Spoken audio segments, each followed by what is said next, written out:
Hello friends, welcome to malathi samayal. இன்றைக்கி நம்ம கிச்சனில் 2 உருளைக்கிழங்கும் ஒரு முட்டையும் வச்சு ஒரு சூப்பரான ஸ்நாக்ஸ் ரெசிபி பார்க்கலாங்க. அதுக்கு நான் 2 உருளைக்கிழங்கு எடுத்திருக்கேன். மீடியம் சைஸ் உருளைக்கிழங்கு 2 எடுத்திருக்கேன். இப்போ இது போல் கேரட் துருவுறதுல துருவி எடுத்துக்கலாம். டேரெக்டாக தண்ணியிலே துருவிக்கோங்க, அப்போ தான் வந்து கலர் மாறாமல் இருக்கும். இப்போ உருளைக்கிழங்குலாம் துருவியாச்சு. ஒரு வாட்டி நல்லா வாஷ் பண்ணிடுங்க. வாஷ் பண்ணிவிட்டு எக்ஸ்ட்ரா உள்ள தண்ணியில் நல்லா புளிஞ்சு எடுத்துக்கலாம். தண்ணி எந்த அளவுக்கு புளிய முடியுமோ அந்த அளவுக்கு புளிஞ்சுக்கோங்க. அப்போ தான் வந்து நம்மளுடைய ஸ்நாக்ஸ் வந்து நல்லா கிறிஸ்பியாகவும் நல்லா டேஸ்டியாகவும் இருக்கும்.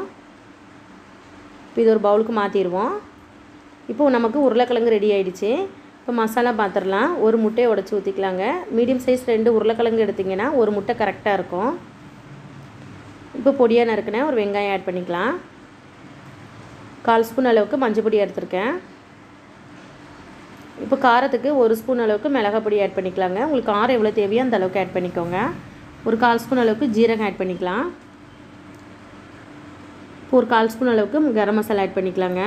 இப்போ 2 ஸ்பூன் அளவுக்கு கோதுமை மாவு ஆட் பண்ணிக்கலாம். கோதுமை மாவு ஆட் பண்ணும்போது நல்ல ஒரு பைண்டிங் கிடைக்கும், நல்ல ஒரு டேஸ்ட்டு கொடுக்குங்க. பொடியாக நறுக்குனா கொத்தமல்லி ஆட் பண்ணிக்கலாம். இப்போ தேவையான அளவு உப்பு ஆட் பண்ணிக்கலாங்க. இப்போ நல்லா ஈவனாக மிக்ஸ் பண்ணிக்கலாம். தண்ணி எதுவும் ஊற்ற வேண்டாம். நம்ம முட்டையில் இருக்க ஈரப்பதமும் உருளைக்கிழங்குல இருக்க ஈரப்பதமே கரெக்டாக இருக்கும். சப்போஸ் உங்களுக்கு கெட்டியாக தண்ணியாக இருக்குன்னா இன்னும் 1 ஸ்பூன் அளவுக்கு கோதுமை மாவு ஆட் பண்ணிக்கோங்க. இந்த அளவுக்கு நல்லா கெட்டியாக இருக்கணும். இப்போ நமக்கு மாவு ரெடி ஆகிடுச்சு. இந்த டைமில் உப்பு காரம் செக் பண்ணிக்கோங்க. இப்போ இதிலேருந்து கொஞ்சமாக மாவு எடுத்துக்கலாம். மாவு எடுத்துகிட்டு உங்களுக்கு எந்த ஷேப் வேணுமோ அந்த ஷேப்புக்கு எடுத்துக்கோங்க. நான் இன்றைக்கி வடை ஷேப்பில் தான் எடுத்திருக்கேன். இது போல் கையில் எடுத்து உருட்டை வரணும். இதுதான் இதோட பதம். சப்போஸ் உங்களுக்கு தண்ணியாக இருந்ததுன்னா கோதுமை மாவு ஆட் பண்ணிக்கோங்க. கரெக்டாக இருந்துச்சுன்னா இது போல் தட்டி எடுத்துக்கோங்க. இப்போ ஆயிலில் பொரிச்சு எடுத்துடலாம். இப்போ பேனில் ஒரு 3 ஸ்பூன் அளவுக்கு ஆயில் ஊற்றிருக்கேன். ஆயில் நல்லா சூடாக இருக்குது. ஆயில் நல்லா சூடு பண்ணிவிட்டு மிதமான தீயில் வச்சுக்கோங்க. இப்போ நம்ம ரெடி பண்ணி வச்சுருக்க மாவு இதில் வச்சிடலாம். இப்போ மீடியம் ஃப்ளேமில் 1 நிமிஷம் போல் வேக வச்சு எடுத்துக்கலாங்க. இப்போ 1 நிமிஷம் வெந்திருக்கு, திருப்பி போட்டுடலாம்.